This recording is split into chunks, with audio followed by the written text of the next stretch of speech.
Hello student, हम कर रहे हैं arithmetic progressions exercise number 5.3 class 10 CBSE का क्वेश्चन नंबर 3 का 10th क्वेश्चन हम कर रहे हैं।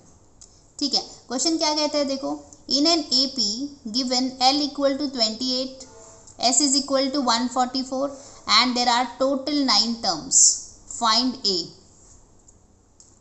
ओके, तो देखो यहाँ पर एल दिया हुआ, एल मतलब लास्ट टर्म होता है, एस दिया हुआ है, ठीक है, और यहाँ पर बोला है कि there are total n terms, मतलब हमें एन भी पता है, एन कितना है, हमें 9 दिया हुआ है।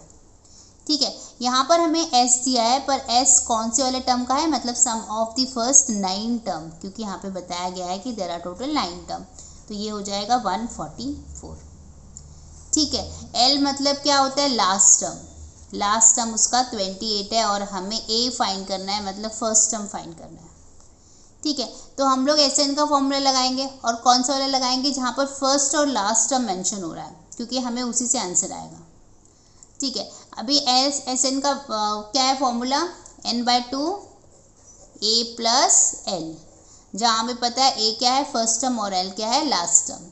ठीक है, एस एन हमें पता है, एस एन कितना है 144, तो यहाँ पर हम लोग डाल देंगे 144। एन का वैल्यू 9 है, तो 9/2 कर दिया, ए का वैल्यू नहीं पता, और एल का वैल्यू हमें 28 दिया हुआ है। ठीक है, ओके, ये 2 को मैं भेज रही हूँ 144 के पास, तो ये 144 × 2 हो जाएगा, यहाँ पर बचेगा 9 a प्लस 28। ठीक है, अब मैं क्या करूँ, ये 9 को भी भेज देती हूँ मैं, 9 यहाँ पे देखो मल्टीप्लिकेशन में वहाँ जाएगा तो डिविजन में हो जाएगा, तो 144 × 2/9 इक्वल टू a प्लस 28 हो जाएगा। ठीक है, कटिंग कर लेते हैं, देखो 3 3 ज़ा 3 4 ज़ा 12 और 3 6 ज़ा 46, सॉरी यहाँ पे 8 ज़ा आएगा, 8 ज़ा 24 होता है। ठीक है, तो ये हो जाएगा 48 × 2/3 इक्वल टू a प्लस 28। ठीक है, और कुछ कटिंग हो सकता है क्या, यस, 48 को हम लोग वापस से 3 से कट कर सकते हैं, तो 3 1 ज़ा 3 और 3 6 ज़ा 18, और यहाँ पे 3 1 ज़ा 3। ठीक है, तो हमें क्या मिलेगा, देखो 16 × 2, नीचे तो कुछ नहीं बचा, 1 आ गया तो मतलब कुछ नहीं बचा है, यहाँ पर a प्लस 28 आ जाएगा।